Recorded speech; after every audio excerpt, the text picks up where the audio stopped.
Why does God not intervene in our lives directly? Why don't we see God? A very tiny bug crawls across my book page. I want to remove it so that it may live, but if I try to move it, I will crush it, and it will not be saved either way. The bug must free itself. I can try to indirectly free it, but the tiny little bug's cooperation is required, and I need to be really gentle with it to prevent harm.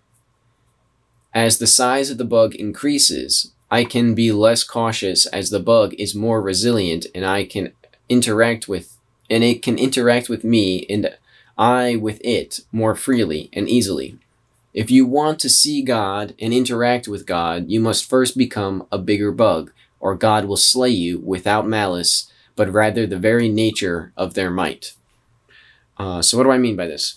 Basically, if I don't know if you've ever seen just those bugs that are so tiny you can barely even make out that they're like a bug, right? If you try to pick that bug up or brush it off or try to do anything to it, because you are just your size compared to the bug is so great. If you try and just flick it off your page or just sweep it away, you're just gonna smush it. You're just gonna smear it because it's just too small for you to touch it. So because even as gentle, you can try and be really gentle, but you're more likely than not, if you try and do anything to it, you're gonna hurt it more than help it. And so I think a lot of people in this sense are like these tiny bugs, right? God can't really do too much for you, because if they try to intervene in your life and try to save you, try to help you, they're more likely to just straight up kill you, right?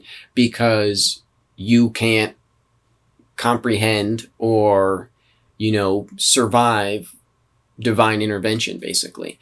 And so, God has an offhand approach. They have to figure it out for themselves, right? They have to grow. They have to get stronger, right? And so God can try and indirectly help by maybe getting like a sheet of paper or something and trying to get you to crawl onto the sheet of paper to move you somewhere else. But you have to get on that sheet of paper. You need to understand, maybe I should get on this sheet of paper, or make the choice to get on the sheet of paper so that you can get carried away somewhere else safer, right? And survive. But you don't always notice that that's what's happening, because to you, it's just more of the same. You were on my book, right? Like if we take it back to my initial example, the bug is on my book, which is paper, right? So if I take a piece of paper and I try to get it to crawl onto that piece of paper, paper is paper. What's the difference to the bug? The bug doesn't know. The bug doesn't care. However, one piece of paper will mean death. The other piece of paper is life. And it's up to the bug to choose, right? Is it my fault if the bug doesn't want to the bug doesn't want to crawl into the piece of paper so I can save it? No. I try, but there's only so much I can do. The bug has to choose to get on this piece of paper. And so, when the bug is a larger size, like say instead of it being this tiny little bug, it's like a ladybug or, something like that, then I can, grab it and I can move it, or I can get it to crawl onto my finger without worrying about crushing it or losing it, right? Like I can see it a lot easier. I can, it's not as fragile. I know that I'm not going to crush it by just accidentally poking it, right?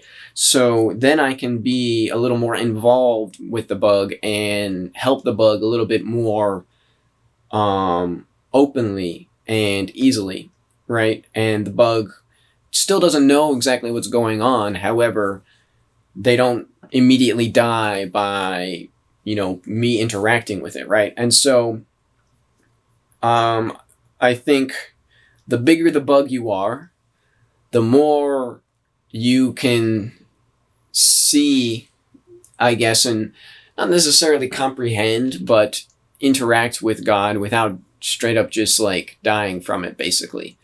Because some people, potentially go crazy instead of being saved, they go crazy, right? And instead of surviving, they basically died faster. And so, um, it depends on the person, but I think that um, as you evolve and you grow yourself and you develop who you are, and be, come to more realization and more understanding, you become a bigger and bigger bug. And as you become that bigger bug, you become more and more capable of, you know, surviving and being helped and all these things. And then at some point, you can evolve from being a bug into not a bug, something greater than a bug, and then greater than that, and greater than that. And eventually, you can evolve into a human, or basically the same scale as what God is, which is a person for this scenario that I'm describing, right? But if you can go from being a tiny bug to a bigger bug, then you can go from being a bigger bug into a person. It's just a matter of making that evolution, making that change, and that's not a quick process, right? But that is the journey of life. That is the evolving of consciousness into something greater. That is, stepping up, right? I did talks about how different animals and different species are at different levels of consciousness, and like as you like moving up through these different animals gets your consciousness to higher and higher levels. And so, I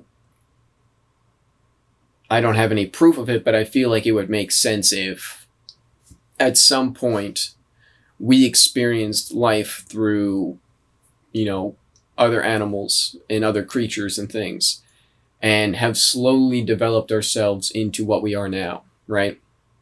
And we'll slowly develop ourselves into something greater. And then we'll continue to do that to infinity, right? There, in theory, there's no limit to the evolution. But yeah, I don't know. That's what I had for that one. So, peace out.